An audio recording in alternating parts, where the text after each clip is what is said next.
Hello friend, आज आपण ईओईचं lecture number 14 बघणार आहोत आणि आपला सेकंड चॅप्टर स्टार्ट झालेला आहे सेमीकंडक्टर डायोड. तर सेमीकंडक्टर डायोडमध्ये पहिला पॉईंट आपण बघितला होता पी एन जंक्शन डायोड. आणि पी एन जंक्शन डायोडचं पूर्ण आपण पहिला त्याचं कंडक्टर बघितलेत, इन्सुलेटर बघितले, सेमीकंडक्टर बघितले, त्यानंतर आपण ते पी टाईप कसा तयार झाला, एन टाईप कसा तयार झाला, त्यानंतर पी आणि एन एकत्र जोडल्यानंतर फॉर्मेशन कसं झालं, मध्ये डिप्लेशन रिजन कशी झाली, हे आपण याच्या आधीच्या प्रिव्हियस लेक्चरमध्ये एक्झाम्पल बघितलेले आहेत. लेक्चरमध्ये ते लेक्चर नंबर होतं 13. म्हणजे 13 नंबर लेक्चर जर तुम्ही स्टार्ट केलात तर तुम्हाला पूर्ण सेमीकंडक्टरचा बेसिक समजून जाईल. त्यानंतर आपण बघितलं होतं पी एन जंक्शन डायोड. मग पी एन जंक्शन डायोडचे काही ड्रॉबॅक आहेत, ते ड्रॉबॅक आपण झिनर डायोडमध्ये रिमूव्ह केलेले आहेत. आता ड्रॉबॅक म्हणजेच काय, त्याचे तोटे. एक सॅम्पल एक्झाम्पल घेऊन तुम्हाला दाखवतो, म्हणजे त्यामध्ये ड्रॉबॅक काय काय होते ते लेक्चर बघायची काही गरज नाही. म्हणजे जर ड्रॉबॅक बघण्यासाठी इथं तुम्हाला कन्सेप्ट क्लिअर करून देतो मी. पी एन जंक्शन डायोडचा हा सिम्बॉल आहे आपला. ॲनोड साईड असते पॉझिटिव्ह, कॅथोड साईड असते निगेटिव्ह. ही बॅटरी कनेक्ट केलेली आहे, बरोबर. रूल काय आहे बॅटरीचा, बॅटरीचा पॉझिटिव्ह, डायोडचा पॉझिटिव्ह एकत्र असतील, बॅटरीचा निगेटिव्ह, डायोडचं निगेटिव्ह एकत्र असतील तर याला म्हटलं जातं फॉरवर्ड बायस.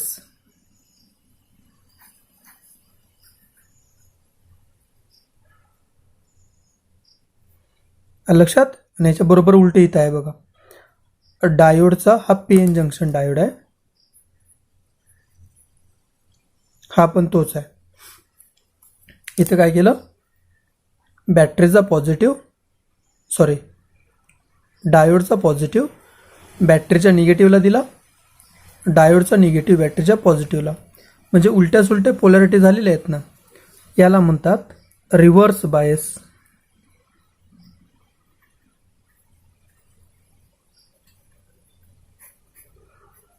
दोनच असतात कंडिशन, फर्स्ट कंडिशन आणि सेकंड कंडिशन. ज्यावेळी एखादा डिव्हाइस फॉरवर्ड बायसमध्ये जातो तेव्हा तो असतो तिथे ऑन, आणि एखादा डिव्हाइस जेव्हा रिव्हर्स बायसमध्ये जातो पी एन जंक्शन डायोड तेव्हा तो असतो ऑफ. मग आता ऑन आणि ऑफमध्ये करंट कसा फ्लो होतो, नेहमी सप्लाय पॉझिटिव्ह, बॅटरीच्या पॉझिटिव्ह पासून सप्लाय फ्लो करायला सुरुवात करायची. पॉझिटिव्ह ही साईड टर्मिनल आहे, हा असा सप्लाय गोल गोल फिरत राहील. आणि डायोडचं काम असं आहे, करंट नेहमी ॲनोड पासून कॅथोडकडेच फ्लो होतो. बघा, हा ॲनोड आहे, हा कॅथोड आहे. करंट नेहमी याच डायरेक्शनने फ्लो होतो. जर या डायरेक्शनने करंट फ्लो झाला तर तो डायोड असतो ऑन. आणि समजा ॲनोड आणि कॅथोड, जर या बाजूने करंट फ्लो झाला चुकून कॅथोड बाजूने, तर इथे असतो तो डायोड ऑफ. लक्षात आलं. तर इथं सप्लाय कुठून फ्लो होतोय, ॲनोडपासून कॅथोडकडे, म्हणजे तो सर्किट ऑन आहे. सेकंड, रिव्हर्स बायसमध्ये काय होतं बघा, प्लस ह्या बाजूला आहे, त्यामुळे करंटचे डायरेक्शन असे येणार आहे.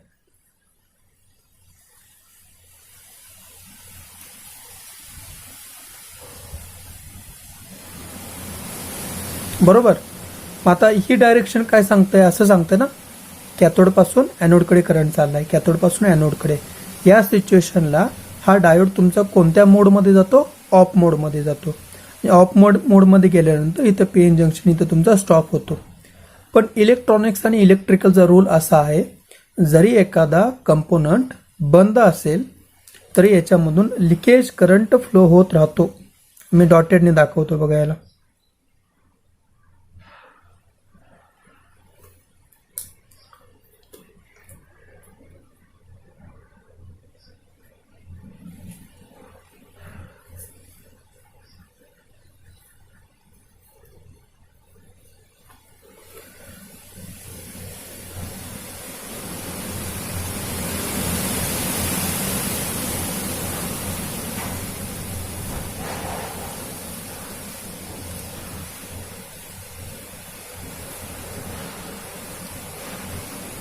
काय लिहिलं मी, leakage current flow in small amount, म्हणजे एकदम कमी प्रमाणात लिकेज करंट फ्लो व्हायला चालू होतो. आता लिकेज करंट जर तुम्हाला समजत नसेल तर एक छोटंसं मी एक्झाम्पल देतो. आपल्या घरामध्ये मी एक एक्झाम्पल तुम्हाला छोटंसं देतो लिकेज करंटच्या बाबतीत. आपल्या घरामध्ये सगळ्यांच्या फिटिंग केलेलं आहे, बरोबर. जे आपल्या घरामध्ये टीव्हीच्या इथं सॉकेट असेल किंवा आपल्या घराला एंट्री केल्यानंतर जे बोर्ड असतो लाईटचा बोर्ड, ते स्विच सगळे बंद करा आणि बंद करून जिथे प्लग आहे ना त्या प्लगमध्ये टेस्टर असेल तुमच्याकडे तर टेस्टरनं चेक करा. तुम्हाला टेस्टरचा बल्ब थोडासा का असताना लाईट त्याचं ब्लिंक झालेलं बघायला भेटेल. आणि आपण कधी धाडस करत नाही, जरी स्विच बंद असेल तर त्या प्लगमध्ये आपण स्वतः टच करायचा प्रयत्न करत नाही, कारण आपल्याला माहीत असतं जरी स्विच बंद केलेला असेल तर त्याच्या आतमधून लिकेज करंट फ्लो झालेला तुम्हाला बघायला भेटतो. तुम्ही 100% खात्री देऊ शकत नाही की सर याच्यामधून लिकेज करंट फ्लो होत नाही. त्याच्यामुळे लिकेज करंट हा 100% फ्लो होतो. तो एवढ्या कमी प्रमाणात असतो की तो आपण नाही गृहीत धरला तरी चालतो. आता हे टेक्निकल एक्झाम्पल जर समजलं नसेल तर मी नॉन टेक्निकल एक्झाम्पल तुम्हाला देतो. आपल्या घरामध्ये एक पाण्याचा सेंटॅक्स आहे 1000 लिटरचा, आणि आपल्या बाथरूममध्ये जो नळ आहे त्या नळामधून एक एक थेंब का असताना त्या बाहेर येतो, त्या नळामधून एक एक थेंब बाहेर पडतो. मग आपण अशी गॅरंटी नाही देऊ शकत की सर त्या नळामधून एकही थेंब बाहेर पडणार नाही. म्हणजे एक एक थेंब नळामधून बाहेर पडतोय, बंद असताना, नळ बंद असताना, कॉक बंद असताना जो एक एक थेंब बाहेर पडतोय तो एक एक थेंब म्हणजे लिकेज करंट. मग वरती 1000 लिटरची सेंटॅक्स आहे, त्याच्यामधून नळामधून कधीतरी 1 मिनिटानं 2 मिनिटानंतर तो एक एक थेंब पडतोय. तुम्ही तिकडे दुर्लक्ष करू शकता कारण एक थेंब त्यासाठी जास्त नाही. सपोज पहिल्या दिवशी चेक केलं की एक एक थेंब पडतोय 1 तासानंतर. मंगळवारी चेक केलं 2 थेंब पडायला लागले. बुधवारी चेक केलं 3 थेंब पडायला लागले 1 मिनिटाला. नंतर गुरुवारी शुक्रवार असं चेक करत गेलो आणि शनिवारी मला असं कळालं की तो नळ एकसारखा लीक व्हायला चालू झालेला आहे. मग जर मी तुलना केली, सोमवारी जे नळामधून एक एक थेंब पाणी गळत होतं ते तुम्ही दुर्लक्ष करू शकत होता कारण 1 तासानंतर 2 तासानंतर एक एक थेंब पाणी पडत होतं. रविवारपर्यंत 1 आठवड्यामध्ये काय झालं, ते लिकेज आहे ते लिकेज हळूहळू वाढलं आणि लिकेज एवढं वाढलं की कंटिन्युअस नळ जरी बंद केलेला असेल तरी सुद्धा पाणी एकसारखं खाली येत राहिलं, टपकत राहिलं पाणी, कंटिन्युअस पाणी, ते बंद नाहीच झालं, 24 तास पाणी टपकत राहिलं. मग हा लिकेज करंट तुम्ही इग्नोर करू शकत नाही, हा लिकेज तुम्ही अवॉइड करू शकत नाही. त्यासाठी तुम्ही काय करता, एकतर कॉक बदलता किंवा त्या कॉकला एमसील लावता किंवा त्या कॉकचं पॅकिंग करून टाकता, म्हणजे तुम्ही लिकेज काय करता ते थांबवता. सेम इलेक्ट्रॉनिक्समध्ये पण लिकेज करंट जोपर्यंत तो लहान आहे, जोपर्यंत तो कमी आहे, त्याचा आपल्या मेन करंटवरती काही फरक पडणार नाही, तोपर्यंत तुम्ही त्याला निग्लेक्ट करू शकता. पण त्या लिकेज करंटमुळं आपला मेन करंट जर डिस्टर्ब होत असेल किंवा मेन करंटवरती फरक पडत असेल तर लिकेज करंटकडे आपण दुर्लक्ष करू शकत नाही. मी पुन्हा सेंटॅक्सकडे जातो. सेंटॅक्समध्ये 1000 लिटर जे पाणी भरलेलं आहे तो तुमचा मेन करंट आहे. बाथरूममधल्या नळामधून पाणी एक एक थेंब पाणी पडतं ते लिकेज करंट आहे. एक एक थेंबानं 1000 लिटरची सेंटॅक्स कधीही मोकळी होणार नाही. ती मोकळी होण्यासाठी 1 महिना 2 महिने लागतील. पण एक थेंबाच्या ठिकाणी कंटिन्युअस कॉक जर तुमचा बंद असताना पण पाणी गळत असेल तर एका दिवसाच्या आतच तुमचं पूर्ण सेंटॅक्स खाली होऊन जाईल, रिकाम होऊन जाईल. म्हणजे त्या लिकेज करंटनं, लिकेज पाण्यानं तुमच्या सेंटॅक्समधल्या पाण्यावरती फरक पडला. जेव्हा असा फरक पडतोय तेव्हा तो लिकेज करंट दुर्लक्ष करून चालत नाही, त्याच्यावरती सोल्युशन काढावं लागतं. सेम पीएन जंक्शनमध्ये लिकेज करंट हा खूप कमी प्रमाणात असतो, त्यामुळे तुम्ही त्याकडे दुर्लक्ष केला तरी चालतो. ओके. पण हा लिकेज करंट जर वाढला, उलटा लिकेज करंट म्हणजेच काय, उलटा बघा, इथून कॅथोडपासून ॲनोडकडे जाणारा करंट हा ॲक्च्युली बंद असतो पण लिकेज करंट फ्लो होत राहतो. आणि हा लिकेज करंट जर वाढला, एक ठराविक लेवलच्या वर गेला तर हा कंपोनंट तुमचा डॅमेज होतो, हा कंपोनंट तुमचा जळतो. म्हणून P N junction diode reverse बायसमध्ये कधीच ऑपरेट करत नाहीत, फक्त फॉरवर्ड बायसमध्येच ऑपरेट करतात. मी तुम्हाला त्याच्या 2 डायग्राम दाखवतो.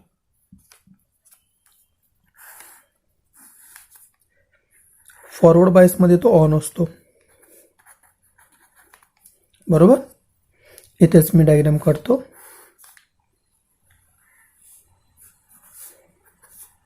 हे कोणता आहे? Reverse bias. काय म्हटलं मी? हा तुमचा पी एन जंक्शन डायोड जो आहे तो फॉरवर्ड बायसमध्ये वापरला जातो, रिव्हर्स बायसमध्ये कधीही तो वापरला जात नाही. हा त्याचा ड्रॉबॅक आहे. कारण रिव्हर्स बायसमध्ये हा जो उलटा करंट फ्लो होतोय निगेटिव्ह, हा जोपर्यंत कमी आहे तोपर्यंत डायोड व्यवस्थित असतो. हा करंट जर तुमचा वाढला तर डायोड तुमचा डॅमेज होतो, डायोड तुमचा जळतो. त्याच्यामुळं पी एन जंक्शन डायोड कधीही रिव्हर्स बायसमध्ये यूज करत नाहीत, नेहमी फॉरवर्ड बायसमध्ये यूज करतात. आणि हा ड्रॉबॅक रिमूव्ह करण्यासाठी कोणता सांगितला? रिव्हर्स बायसमधला ड्रॉबॅक रिमूव्ह करण्यासाठी पी एन जंक्शनमध्ये थोडंसं मॉडिफाय केलं आणि मॉडिफाय करून नवीन डायोड तयार केला, झिनर डायोड. आणि त्या झिनर डायोडनं काय केलं? त्याचं काम रिव्हर्ससाठी फक्त त्याचा उपयोग करायचा. फॉरवर्ड बायससाठी तो पी एनचंच काम करणार आहे, कारण ह्याचा ड्रॉबॅक कुठं आहे? रिव्हर्स बायसमध्ये. त्यामुळे ह्याला पण तयार करताना कसं तयार करणार? रिव्हर्स बायससाठीच तयार करणार.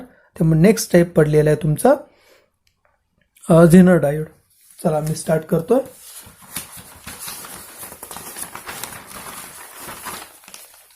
ओके, आता अजून एक छोटासा 1 मिनिटामध्ये कन्सेप्ट क्लिअर करतोय की आपण सिलिकॉन आणि जर्मेनियम ही 2 मटेरियल सेमीकंडक्टर म्हणून वापरले जातात. कोणकोणते? सिलिकॉन आणि जर्मेनियम, बरोबर. आता दोन्हीमध्ये फरक काय असतो बघा. दोन्ही प्रॉपर्टी सेम. तुम्ही मार्केटला जो सेमीकंडक्टर अवेलेबल आहे तो तुम्ही घेऊ शकता. हे सेमीकंडक्टर आहेत, मी पुन्हा रिपीट करतोय, सेमीकंडक्टर. कोण? सिलिकॉन आणि दुसरा जर्मेनियम. असं काही नाही की सर सिलिकॉन बेस्ट आहे, जर्मेनियम बेस्ट आहे. दोघांच्या प्रॉपर्टीज सेम, दोघांचं काम सेम.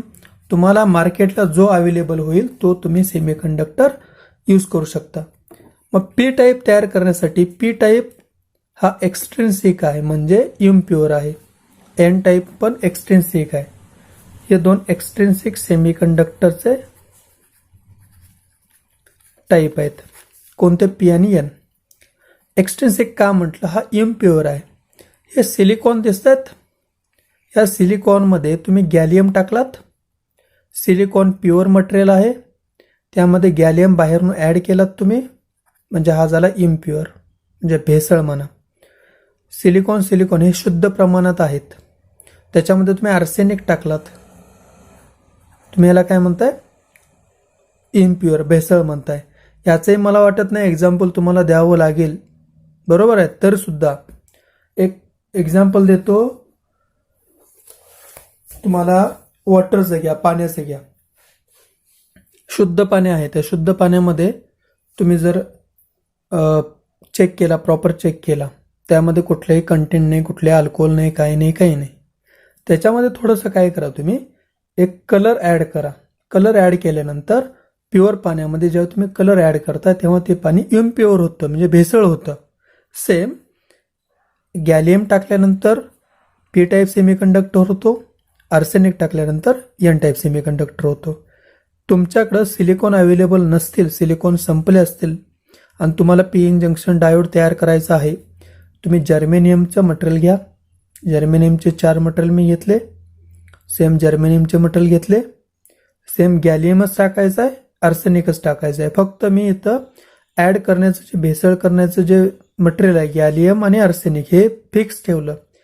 बघा गॅलियम आणि आर्सेनिक बदललं काय? इथं सिलिकॉन होता, त्या ठिकाणी जर्मेनियम वापरला. इथं सिलिकॉन होता, त्या ठिकाणी जर्मेनियम वापरला. दोन्ही मधला फरक काय असतो की हे जंक्शन जे आहे का, हे जंक्शन कोण लवकर ब्रेक करतं त्याच्यावरती राहतं. सिलिकॉन मटेरियल थोडंसं जड असतं, थोडंसं हार्ड असतं. ते ब्रेक करण्यासाठी तुम्हाला इकडं जो सप्लाय कनेक्ट केलेला आहे फॉरवर्ड बायसचा, कोणता supply? Forward bias. Forward bias का म्हटलं? बॅटरीचा पॉझिटिव्ह या पॉझिटिव्हला दिला, निगेटिव्हला, म्हणून त्याला फॉरवर्ड बायस म्हटलं. तर इकडं तुम्हाला 0.7 व्होल्ट इतका सप्लाय द्यावा लागतो, तेव्हा हे जंक्शन ब्रेक होतं, तुटतं आणि हे इथे असणारे इलेक्ट्रॉन्स आणि होल्स आहेत ते इकडे तिकडं फ्लो व्हायला सुरुवात होतात. इकडले इलेक्ट्रॉन्स इकडे यायला चालू होतात. कधी? 0.7 व्होल्ट दिल्यानंतर. 0.7च्या मागं दिला, 0.6 दिला, ते जंक्शन ब्रेक होणार नाही. एवढाच फक्त फरक आहे. म्हणून हे फॉरवर्ड बायससाठी जे मी वेवफॉर्म ड्रॉ केलेले आहे इथं 0.7 घेतलं बघा, म्हणजे या पॉईंटला हा डायोड तुमचा करंट वाढला आणि करंट वाढला म्हणजे तुमचा डायोड ऑन झाला. 0.7ला डायोड ऑन झाला. नेक्स्ट, जर जर्मेनियम मटेरियल वापरलं आपण, जर्मेनियम बघा, सिलिकॉन संपला आणि जर्मेनियम वापरला, तर जर्मेनियमचा रोल असा आहे, हे फॉरवर्ड बायसच आहे हा, पण इथं तुम्हाला 0.7 व्होल्ट द्यावं लागत नाही. इथं तुम्हाला फक्त 0.3 व्होल्ट जरी तुमच्याकडे अवेलेबल असेल तर सुद्धा हे जंक्शन ब्रेक होतं, तुटतं जंक्शन, आणि इकडले असणारे इलेक्ट्रॉन्स इकडे यायला बघतात, इकडे असणारे होल्स इकडे यायला बघतात आणि इलेक्ट्रॉन्स आणि होल्स फ्लो व्हायला चालू होतात. कधी? 0.3ला. म्हणून इथे वेवफॉर्म काढताना मी कितीला करंट दाखवलाय? 0.3ला दाखवलेला आहे. म्हणजे 0.3 व्होल्टेजला हा डायोड ऑन राहतो. दोन्हीही बरोबर आहेत, दोन्हींच्या प्रॉपर्टी सेम आहेत, दोन्हीही मटेरियल यूज केले तरी चालतात, मार्केटमध्ये अवेलेबल आहेत. नाहीतर सिलिकॉन आहे म्हणजेच तो डायोड आपला चांगला आहे, जर्मेनियम आहे म्हणजे डायोड आपला चांगला आहे, असं काही कन्सेप्ट नाही. दोन्ही कन्सेप्ट सगळे सेमच आहेत. लक्षात आलं सगळं ना? ओके, आता आपण मेन मुद्द्याला हात घालू. हे सांगणं खूप गरजेचं होतं.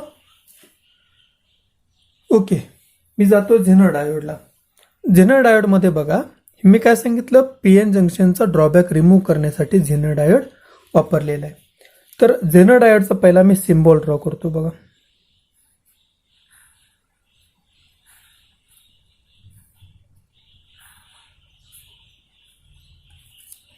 हा पीएन जंक्शन डायोडचा सिम्बॉल आहे.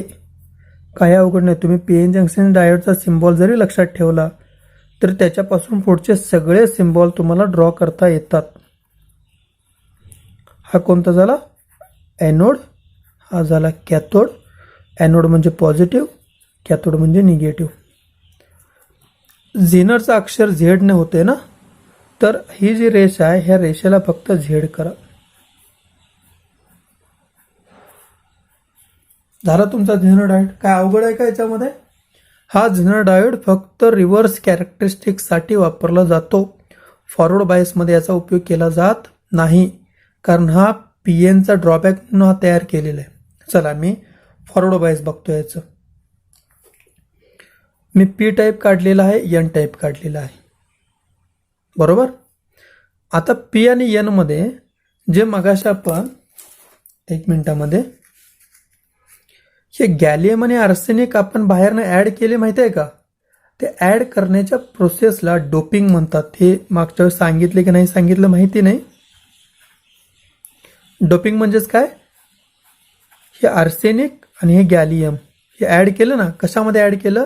सिलिकॉन मटेरियलमध्ये. सिलिकॉन कशाचं मटेरियल आहे? प्युअर फॉर्ममध्ये. म्हणजे प्युअर फॉर्ममध्ये बाहेरून एखादा इम्प्युअर मटेरियल ऍड करण्याच्या प्रोसेसला डोपिंग म्हटलं जातं. लक्षात येत आहे? आता याचं रिअल लाईफमधलं एक्झाम्पल द्यायचं झालं तर स्पोर्ट्समध्ये बघा, जिथे जिथे स्पोर्ट्स असतात, खेळाडू म्हणतोय, चला क्रिकेटचं एक्झाम्पल घेतो. पेपरला असं कधी ऐकलं का रे तुम्ही की हा खेळाडू डोपिंग चाचणीमध्ये सापडला, हा खेळाडू डोपिंगमध्ये कळला, फुटबॉलच्या डोपिंगमध्ये सापडले? याचा अर्थ काय माहिती आहे का तुम्हाला? की आपली बॉडी ही प्युअर फॉर्म आहे, म्हणजे शुद्ध आपली बॉडी शुद्ध आहे. डोपिंग म्हणजेच काय करतात की खेळाडू जे आहेत नॅशनल लेवलचे, इंटरनॅशनल लेवलचे, जे भारतासाठी खेळणारे असतात, क्रिकेटमध्ये, व्हॉलीबॉलमध्ये, फुटबॉलमध्ये, कोणत्याही खेळामध्ये असू देत, जर तो खेळाडू मॅचच्या आधी एक 8 दिवस, 15 दिवस, 1 महिना त्यानं पूर्णपणे प्रॅक्टिस करायचं असते, कारण तो देशासाठी खेळणार असतो. त्याने जर ड्रिंक केली, एखादा अल्कोहोल घेतले, दारू पिली, तर त्याच्या बॉडीमध्ये ते काय झालं, ती बॉडी होती शुद्ध प्रमाणात. त्यानं अल्कोहोल घेतलं, अल्कोहोल घेतल्यानंतर त्याची बॉडी शुद्ध राहील का? नाही राहणार, तिची बॉडी राहिली अशुद्ध. म्हणजे माझी बॉडीला मी समजतो सिलिकॉन मटेरियल, बाहेरून मी ड्रिंक घेतली, अल्कोहोल घेतलं, दारू घेतली, मी दारू घेतोय म्हणजे ते इम्प्युअर झालं, बेशुद्ध आहे ते. त्यानं माझ्या पूर्ण बॉडीला शुद्ध ठेवलं का? नाही, माझी बॉडी पण त्यानं अशुद्ध केली. आणि याच्यामुळं होतं काय की बाहेरून ॲड केलं ना अल्कोहोल माझ्या बॉडीमध्ये, हे ॲड करण्याच्या प्रोसेसला काय म्हटलं जातं? डोपिंग म्हटलं जातं. आणि जेव्हा तुम्ही 15 दिवसानंतर, महिन्यानंतर जेव्हा टेस्ट करता डोपिंग टेस्ट, तेव्हा ती टेस्ट तुमची निगेटिव्ह येऊन जाते. आलं लक्षात? आणि तिथं समजायचं की तुमच्या बॉडीमध्ये ते अल्कोहोलचं प्रमाण आहे. अशा खेळाडूंना खेळू दिलं जात नाही. डोपिंग कळलं सगळ्यांना? शुद्ध मटेरियलमध्ये अशुद्ध मटेरियल ॲड करण्याच्या प्रोसेसला डोपिंग म्हटलं जातं. ओके. पीएन जंक्शन डायोडमध्ये झेनर डायोडमध्ये फॉरवर्ड बायसमध्ये पी टाईप आहे, एन टाईप आहे. बॅटरी कनेक्ट करतो तिथं मी. पी आय म्हटल्यानंतर पॉझिटिव्ह, हा आला निगेटिव्ह. फॉरवर्ड बायस झाला. सिलिकॉन मटेरियल वापरलेलं आहे आपण इथं, बरोबर. तर झेनर डायोड फॉरवर्ड बायसमध्ये पी एन जंक्शन म्हणूनच ॲक्ट होतो, म्हणजे पी एन जंक्शनचंच काम करतो. म्हणजे सप्लाय तुमचा फ्लो होत असताना असा फ्लो होईल बघा.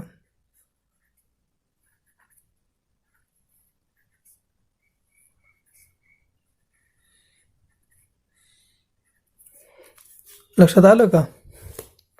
ओके. आणि हा पण 0.7लाच ऑन होतो. म्हणून इथं काय लिहिलं जातं बघा,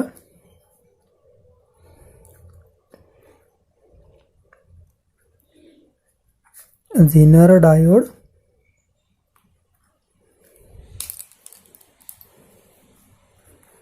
in forward bias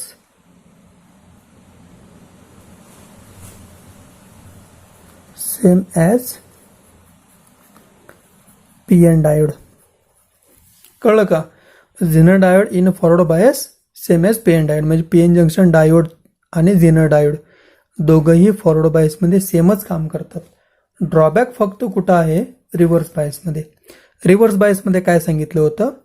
P N junction diode reverse बायसमध्ये डॅमेज होतो, पण रिव्हर्स बायसमध्ये झेनर डायोड डॅमेज होत नाही. त्याला थोडंसं वेगळी मेथड यूज केली जाते. मग बॅटरी कनेक्ट करतो इथं, ह्याच्या उलटी जोडा. इकडं निगेटिव्ह येईल, इकडं पॉझिटिव्ह येईल, बरोबर. सप्लाय असा फ्लो होईल तुमचा.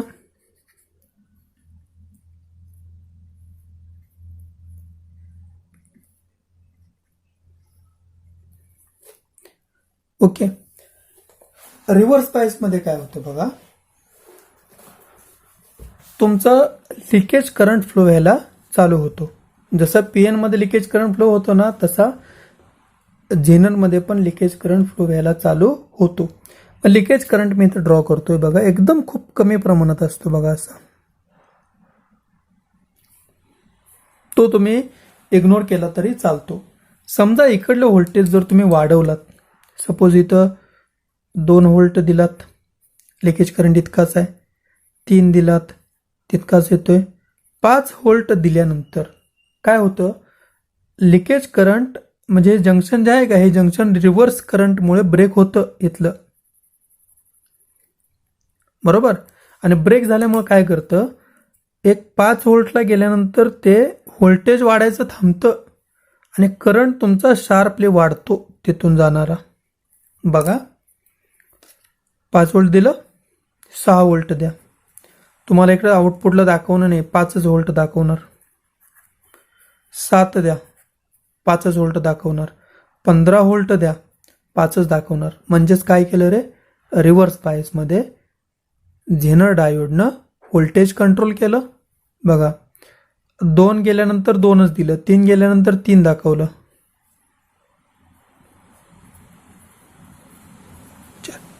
5 गेल्यानंतर 5 दाखवलं, 6 दिल्यानंतर 5, 7 दिल्यानंतरच 5, 8 दिल्यानंतर 5, 15 व्होल्ट जर दिलं तर 5.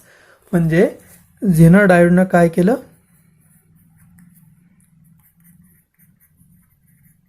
व्होल्टेज कंट्रोल केलं. आलं लक्षात? कोणतं व्होल्टेज? Reverse voltage. जरी इकडलं व्होल्टेज वाढवलं तरी तुमचा डायोड डॅमेज होत नाही. तो डायोड 5 व्होल्टेजच्या पुढे तुम्हाला व्होल्टेज दाखवणारच नाही. 5 व्होल्टेज तुम्हाला दाखवणार. पण पी एन जंक्शनमध्ये 2 दिलात 2 दाखवेल, 3 दिलात 3, 5 दाखवेल 5 दिलं, 6ला 6 दाखवेल, 7ला 7 दाखवेल. पण 8, 9, 10ला आल्यानंतर तो डायोड तसाच राहणार नाही. तो डायोड जळून जाणार. म्हणजे जळतो म्हणजे काय होतो, जेव्हा लिकेज करंट फ्लो होतो ना याच्यामधून, तेव्हा हे जंक्शन गरम व्हायला चालू होतं. बरोबर? आणि जंक्शन गरम इतकं होत जातं की ते हळूहळू ते डॅमेज व्हायला चालू होतं. पण रिव्हर्स बायसमध्ये काय झालं, 5 व्होल्टेजच्या पुढं जरी केवढं जरी व्होल्टेज दिलं तर ते टेम्परेचर वाढूच देत नाही. कारण तेवढं व्होल्टेज पुढे ते पाठवतच नाही. जरी इकडे 15 दिला तर इकडे किती त्या शिल्लक राहतं, फक्त 5च राहतं. आणि 5 व्होल्टेजला तो जळणार नाही कारण त्यानं 5 व्होल्टेजला कंट्रोल केलेलं आहे. जरी इकडे 50 व्होल्ट दिला तरी सुद्धा इथं 5 व्होल्टेज जाणार आहे. त्यामुळे ते डॅमेज होत नाही कारण त्यातलं टेम्परेचरच वाढत नाही. म्हणून रिव्हर्स बायसमध्ये नेहमी कोणता डायोड कनेक्ट केला जातो? झिनर डायोड कनेक्ट केला जातो. रिव्हर्स बायसमध्ये P N junction diode use करत नाहीत कारण तो डॅमेज होतो. दोघांच्या मधला फरक लक्षात आला का सगळ्यांना? पी एन जंक्शन डायोड मधला आणि झिनर डायोड मधला. ओके. तर आजच्या लेक्चरला P N junction diode, zener diode आपण कंप्लीट केलेला आहे. याच्यामध्ये जर काय तुम्हाला डाऊट असेल तर मला तुम्ही विचारू शकता. तुम्हाला जर याचं ॲप्लिकेशन पाहिजे असेल तर झिनर डायोड हा तुमचा व्होल्टेज रेग्युलेटर म्हणून वापरला जातो. एक्झाम्पल द्यायचं झालं तर आपल्या घरामध्ये फॅनचा रेग्युलेटर असतो का, व्होल्टेज कमी जास्त करायसाठी, स्पीड कमी जास्त करायसाठी, त्या रेग्युलेटरमध्ये फॅनचा रेग्युलेटर स्पीड कमी जास्त करायसाठी त्या रेग्युलेटरमध्ये झिनर डायोडचा उपयोग केला जातो. याचा अर्थ असा नाही की सगळ्याच रेग्युलेटरमध्ये डायोड वापरतात. तिथं तुमचं रजिस्टर पण वापरले जातात, झिनर डायोड पण वापरले जातात. पण तुम्हाला एक्झाम्पल समजावं म्हणून जवळचंच एक्झाम्पल तुम्हाला दिलेलं आहे. किंवा अजून एक एक्झाम्पल जर द्यायचं झालं तर जुने टीव्ही जर घरामध्ये कोणाच्या असतील, एलईडी एलसीडी सोडून मोठे, तर त्याच्यामध्ये स्टॅबिलायझरचा एक बॉक्स असायचा. स्टॅबिलायझरचं मिनिंग काय रे? स्टेबल करणे. म्हणजे MSEB कडून येणारी सप्लाय 230 आहे, आपल्या टीव्हीला 12 व्होल्टेज पाहिजे आहे. तर स्टॅबिलायझर काय करतो, घेताना इनपुट 230 घेतो, आउटपुटला देताना 12 व्होल्टेज देतो आणि कंटिन्युअस 12च व्होल्टेज देतो. म्हणजे त्यानं काय केलं, येणारे व्होल्टेज कमी केलं आणि व्होल्टेज ते स्थिर ठेवण्याचा प्रयत्न केला. म्हणजे 220 जरी आलं तरी तुम्हाला तिकडे ते 12 व्होल्ट दाखवणार, 250 आलं तरी 12 दाखवणार, 100 आलं तरी 12 दाखवणार. म्हणजे इनपुटचं व्होल्टेज जरी चेंज होत राहिलं तरी तिकडलं आउटपुटचं व्होल्टेज स्थिर राहतं. म्हणून त्याला काय म्हणतात, व्होल्टेज कंट्रोल आणि ॲज अ व्होल्टेज रेग्युलेटर असं म्हटलं जातं. ठीक आहे. सगळ्यांचा टॉपिक लक्षात आला असेल असं गृहीत धरतो मी. तर खूप इझी मेथडनं आपण सांगितलेलं आहे, तुमच्या लक्षात राहायला पाहिजे. झिनर डायोड कन्सेप्ट कळलेला असेल, पी एन जंक्शन डायोडचा कन्सेप्ट कळलेला असेल. तरी कुणाला डाऊट असतील तर कमेंट्समध्ये मला कळवा. आणि अजूनही कोणी माझे चॅनल सबस्क्राईब केलं नसेल, चॅनल सबस्क्राईब का करा, जेव्हा जेव्हा मी नवीन नवीन व्हिडिओ अपलोड करणार तेव्हा तुम्हाला नोटिफिकेशन येऊन जाईल की EOEचं नवीन लेक्चर अपलोड झालेलं आहे, DEMचं लेक्चर अपलोड झालेलं आहे.